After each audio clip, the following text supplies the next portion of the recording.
Welcome to Using Your Teacher Voice, Episode 7. I'd like to build on an idea that I started a couple episodes ago, and that is, what is the value of a public education?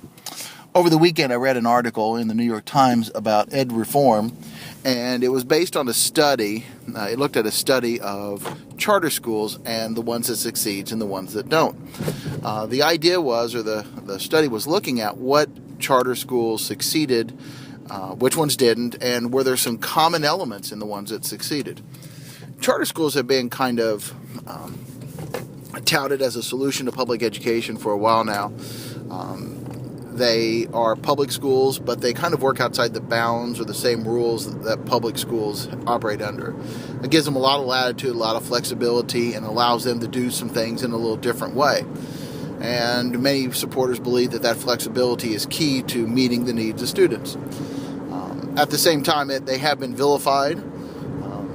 Charter schools have been, called a drain on the public system because they do take resources away from the public schools and the districts that they're located.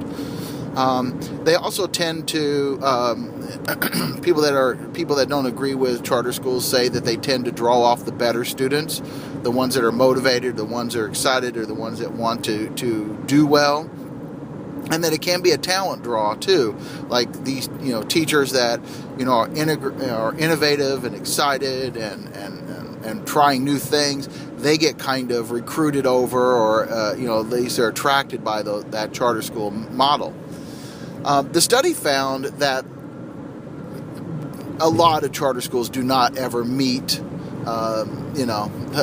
the expectations that they set out. They say we're going to do this, and that those results never really materialize. But the charter schools that do succeed tend to follow a similar model, and that model is high expectation, high support. This is the bar that you will reach to continue in our program, and these are the things that we're going to do to help you get there. I tweeted that article out, and then a woman that I work with, I respect her. She has a pretty good handle on the way education works and reform, and we started a conversation about this over Twitter. We talked about it a little bit after the next day, but she had made the comment that this is what we do in our district. That in our district, in the Evansville-Vanderburgh School Corporation, we do this. We have high expectation and high support. At the risk of offending her, I was like, yes, but... And then I pointed out a couple things. And one of them is that I think that, yes, we do that. We do have, high expectations. I think we do have a lot of support. But I think the question becomes intent and the ability to provide that support. I think that across the board, governments do a really good job of telling school districts, this is the expectation. I think that is communicated very well. And generally speaking, from the district down to the building principals, that expectation is very clearly communicated. I think the problem becomes when that gets transferred down to the teachers.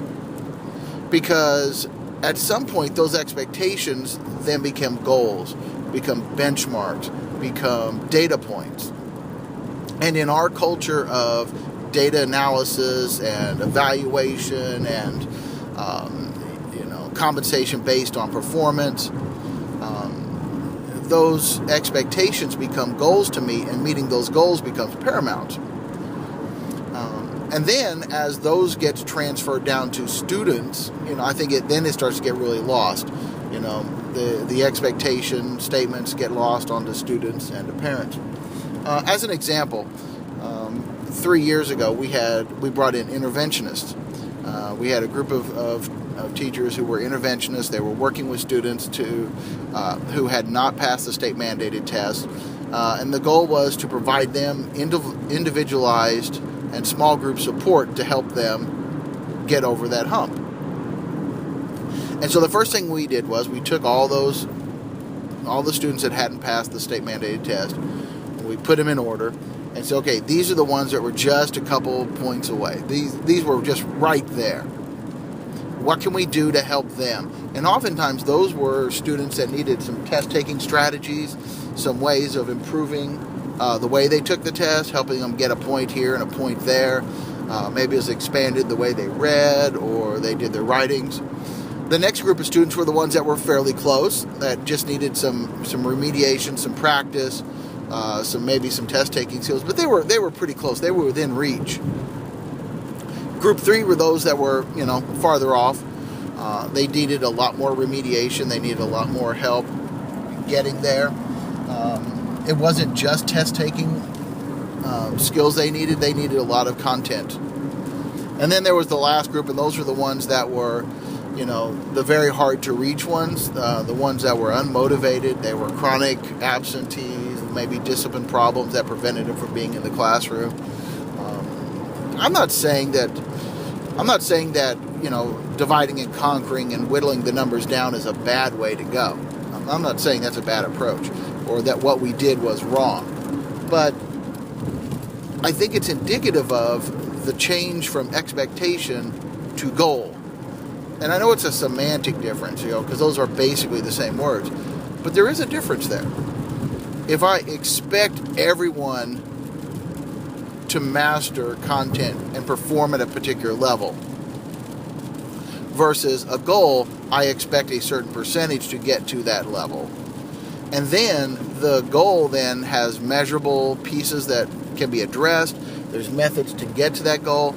And then all of a sudden it becomes a quest to meet that goal, not necessarily deliver for the students. I think another piece that I took away from that article was the idea that it was a privilege to go to these charter schools. I talked about this about private schools, in that private schools, there's a skin in the game, and students and parents are motivated to do well because, they put something in, they've put an investment in. Likewise, this article talked about it was a privilege to go to these charter schools. And oftentimes it was. These were, selective enrollments or limited enrollments. And so, these students had something to prove that they deserved the right to be there. It was a privilege, and you had to work to keep that privilege. And so my question was, what do we do to make public education a privilege? Making going to a public school and getting a public school education a privilege. I think it shouldn't necessarily be limited to public school. It should be getting an education is a privilege. But, the challenge is in the public school setting. Looking at a large urban district like ours, that becomes a real challenge because you have so many different populations of students with so many differing needs, and they come to us in differing, levels and states, academically, economically, socially, they are just across the board, and one size does not fit all. And if I had to kind of wrap all this up into one statement, I think that's exactly it, that to fix education, public education, it's not one size fits all. There's not one solution that will meet the needs of all of our challenges. And that today is my teacher voice.